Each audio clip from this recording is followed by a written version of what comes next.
ఓం శ్రీ మాత్రే నమః. ఉగాది అంటే ఏమిటి? అలాగే ఉగాది పండుగ రోజున మనము ఆచరించవలసినటువంటి నియమాలు ఏమిటి, ధర్మాలు ఏమిటి, ఇవన్నీ కూడా చాలా చాలా క్లుప్తంగానే తెలియచేయటం జరుగుతుంది నాన్న. వాస్తవంగా ఇవి అన్నీ కూడా ప్రతి ఒక్కరికి కూడా తెలిసి ఉండాలి, తెలుసుకోవాలి. పండగ వచ్చింది కదా అని చెప్పేసి ఏదో ఉగాది ప్రసాదం తీసుకోవటము, గుడికి వెళ్ళి దండం పెట్టుకురావటం ఆ ఒక్కటనే కాకుండా అసలు ఉగాది పండుగ ప్రాశస్త్యం ఏమిటి, ఇవన్నీ కూడా తెలుసుకోవటం చాలా చాలా మంచిది నాన్న. యుగస్య ఆదిహి అంటే ఉగాది, అంటే యుగస్య ఆదిహి ఉగాది అని శాస్త్రం చెబుతుంది. ఉగా అంటే నక్షత్ర గమనము అని అర్థం. నక్షత్ర గమనమును ఆరంభించినదే ఉగాది లేదా యుగాదిగా ఎంచవచ్చును. యుగము అనగా రెండని అర్థము, అవే ఉత్తరాయణము దక్షిణాయనములు. ఉగాది పండుగ చాంద్రమాన ప్రకారము సౌరమాన బార్హస్యమానముల ప్రకారం నిర్ణయం అవుతుంది. అందువలనే అందరకు ఒకే పర్యాయము అంటే ఒకేసారి సంవత్సరాది అనేది రాదు. ఒక్కొక్క ఏరియాల్లో ఒక్కొక్క ప్రాంతాల్లో ఒక్కొక్క రోజున ఉగాది పండుగ అనేటువంటిది జరుపుకుంటూ ఉంటారు. అయితే యుగ యుగాలుగా ఉగాది పండుగ నేడు మనకి అలవాటులో ఉన్నట్లుగా రాలేదు. కృతయుగంలో కార్తీక శుద్ధ అష్టమి తిథి ఉగాదిగా జరుపుకుండేవాళ్ళట. త్రేతాయుగంలో వైశాఖ శుద్ధ తదియ నాడు ఉగాది పండుగ చేసేవారుట. నేడు దానినే మనం అక్షయ తృతీయగా భావించి పండగ చేసుకుంటూ ఉన్నాము. ఇక మాఘ బహుళ అమావాస్య ద్వాపర యుగ ఉగాది. చివరగా కలియుగంలో చైత్ర శుద్ధ పాడ్యమి తిథిని చాంద్రమాన ప్రకారం మనం జరుపుకుంటూ ఉన్నాము. ద్వాపరంలో అమావాస్య ఉగాది ఏమిటి అని మనం సంశయించాల్సిన పని లేదు. బార్హస్యమానం ప్రకారం దీపావళి అమావాస్య ఘార్జులని వత్సరాది మన పంచాంగాలు సూచిస్తున్నాయి. ఇంతకీ చంద్రుని అనుసరించి నెలలను లెక్కించే వారిది చాంద్రమానము అని, సౌరమానం అనగా సూర్య గమనాన్ని బట్టి నిర్ణయించేది అని మనకు తెలిసిందే. బృహస్పతిని అనుసరించి బార్హస్వత్యమానము. గురువు ఒక్కొక్క రాశిలో ఒక్కొక్క సంవత్సరం ఉంటాడు. అలా వారు సంవత్సరాదిని జరుపుకుంటూ ఉండేవారు. ఇప్పుడు మనకు కూడా అంటే మన ఇండియాలో కూడా ఇప్పుడు ఆంధ్ర, కర్ణాటక, మహారాష్ట్ర ప్రాంతాల వారు కావచ్చు, చైత్రశుద్ధ పాడ్యమిని సంవత్సరాదిగా మనము పండుగ జరుపుకుంటూ ఉన్నాము. చైత్రశుద్ధ పాడ్యమిని బ్రహ్మ సృష్టిని ఆరంభించాడు అని, కాబట్టి దానినే ఉగాదిగా మన వారు పేర్కొన్నారు. ఈ యుగాదిని కృతయుగం అన్నప్పుడు భగవానుడు మత్స్యావతారంలో దొంగలింపబడిన వేదములను బ్రహ్మకు అప్పజెప్పి సృష్టిని కానివ్వమన్నాడనేది పురాణ ఇతిహాస్యం. దానినే ఉగాదిగా భావించి ఆచరించి ఆరంభించారన్నది అనుసృత వాక్యం. చైత్ర శుద్ధ పాడ్యమి నాడు సూర్యోదయానికి ముందుగానే నిద్రలేచి తైలాభ్యంగనంతో కార్యక్రమాలు అన్నీ కూడా మనము మొదలు పెడతాము. అలా మనకి సంవత్సరాది అనేటువంటిది మనం చేసుకుంటూ ఉంటాము.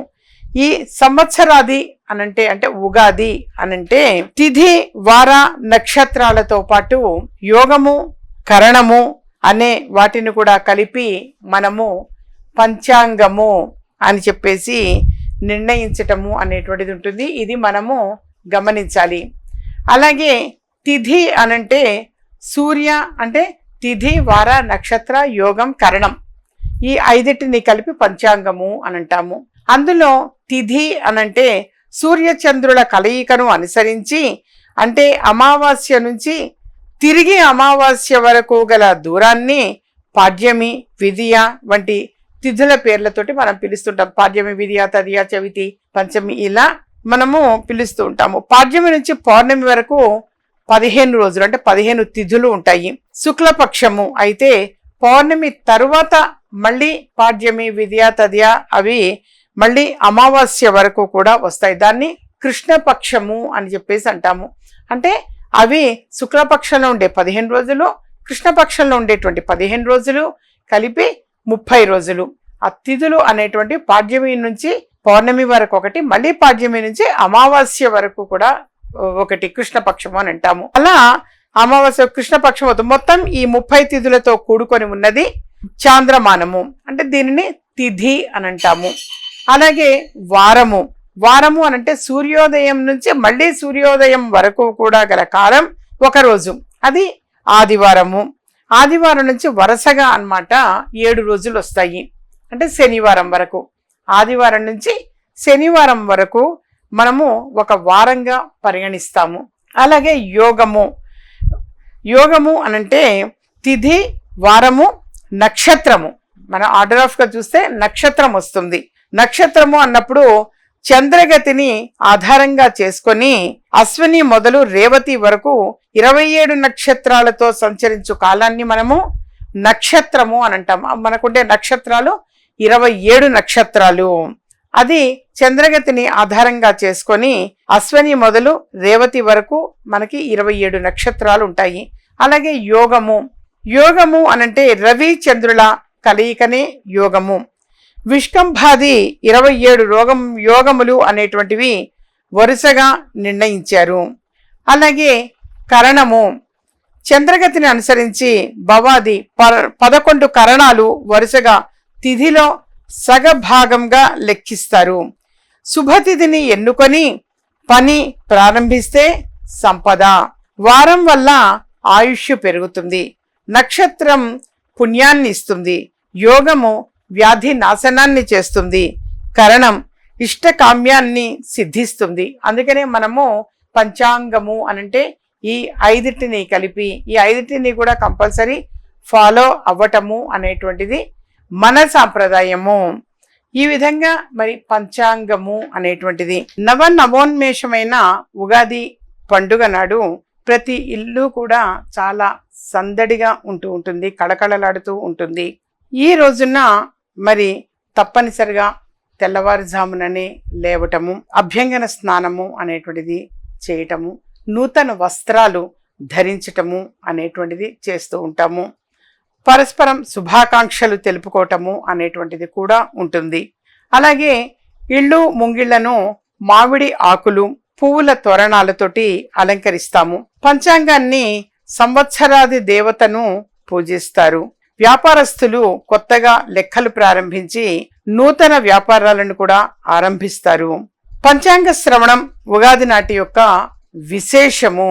అది కూడా మనకొక ఆచారం కూడా ఉంది మొదటి నుంచి కూడా. ఈ రోజున పంచాంగ శ్రవణము గంగా స్నానంతో సమానమైన ఫలాన్ని ఇస్తుంది అని, ఫలితాలను ఇస్తుంది అని పురాణాలు ఘోషిస్తున్నాయి. ఈ రోజు ప్రసాదంగా మనము ఉగాది పచ్చడిని మాత్రమే మనము ప్రసాదంగా స్వీకరిస్తాము. ఆ ఉగాది పచ్చడి అనంటే మరి బెల్లము అంటే తీపి, తీపి అనంటే ఆనందానికి ప్రతీక. అంటే షడ్రుచులు ప్రధానంగా తెలియజేసేది ఉగాది పచ్చడి అంటే షడ్రుచులు. షడ్రుచులు అంటే 6 రుచులు. 6 రుచుల్లో మొట్టమొదటిది బెల్లము, అంటే అది తీపినిస్తుంది, తీయదనాన్ని ఇస్తుంది. అలాగే రెండవది ఉప్పు, జీవితంలో ఉత్సాహము, రుచికి సంకేతం. అలాగే మూడవది చింతపండు. చింతపండు అంటే పులుపు. ఈ పులుపు అనేటువంటిది మనం నేర్పరితనంతో ఉండాలి, వ్యవహరించాలి మన పరిస్థితులన్నీ కూడా అని చెప్పేసి మరి పులుపుని స్వీకరించటం, పులుపుని కూడా అందులో కలపటము. అలాగే పచ్చి మామిడికాయ ముక్కలు అంటే అది వగరు, అంటే కొత్త సవాళ్లు విసరడము అని అంటారు. అలా వగరు మామిడికాయ ముక్కలు అనేటువంటిది.